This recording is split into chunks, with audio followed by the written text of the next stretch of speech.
നിങ്ങളുടെ സ്വപ്നയാത്രകൾ ഏതുമാവട്ടെ, ഒപ്പം ഞങ്ങളുണ്ട്. Air guide, travel and tours Nadapuram. Passport, air ticket, tour package, Hajj and Umrah. കൂടുതൽ വിവരങ്ങൾക്ക് ബന്ധപ്പെടുക 9539000666. 13ാമത് സർഗാലയ അന്താരാഷ്ട്ര കരകൗശലമേളയ്ക്ക് വർണ്ണോജ്വലമായ തുടക്കം. 10 ദിവസം നീണ്ടുനിൽക്കുന്ന മേളയുടെ ഉദ്ഘാടനം പൊതുമരാമത്ത് ടൂറിസം വകുപ്പ് മന്ത്രി PA മുഹമ്മദ് റിയാസ് നിർവഹിച്ചു. ആഭ്യന്തര സഞ്ചാരികളുടെ കാര്യത്തിൽ ഓരോ വർഷവും കേരളം റെക്കോർഡ് സൃഷ്ടിക്കുകയാണെന്ന് മന്ത്രി പറഞ്ഞു. NABARD Kerala chief general manager Nagesh Kumar Anumala NABARD craft zone ഉദ്ഘാടനം ചെയ്തു.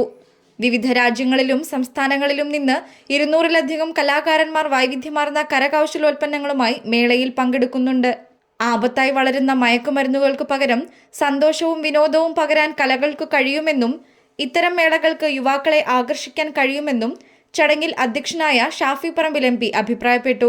Payyoli municipal councillor PK Sabira, tourism വകുപ്പ് joint director T Girish Kumar, NABARD Kozhikode development manager V Rakesh, NIFT Kannur director Akhilkumar Kulshreshtha, ICCN general secretary doctor V Jayarajan, Malabar tourism council vice president Arif Athikode, KT Vinodan, K Sasidharan, Basheer Meladi, CP Raveendran, Rajan Kolayippalam, UT Kareem, AV Balakrishnan, KK Kannan എന്നിവർ സംസാരിച്ചു. Uralungal society chairman Rameshan Paleri സ്വാഗതവും Sargalaya senior general manager TK Rajesh നന്ദിയും പറഞ്ഞു. News desk media vision.